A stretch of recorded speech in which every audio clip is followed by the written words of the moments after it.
Baby Sara, nandito kami. Kahit saan tayo makarating, kasama mo kami. Allahu Akbar! Allahu Akbar!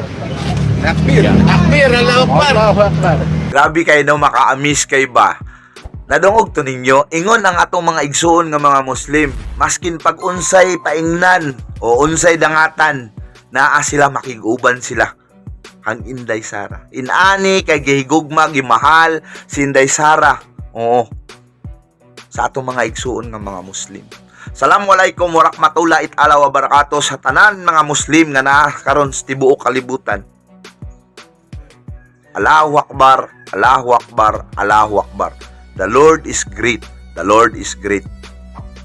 Inana ang ilang suporta sa atong Vice Presidente na si Sara. Kasi ngano, nakita nila nga si Inday Sara biktima. Aning sitwasyon karon mga boss. Oo.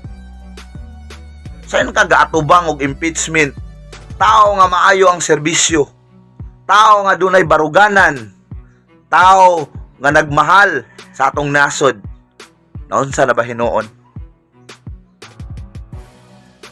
Ila naman hinuong ipaundang.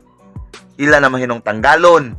Mauna nga diri pa lang mga boss, maamis na kay ta sa atong mga igsuon nga mga Muslim kay ngano man maskin unsay mahitabo.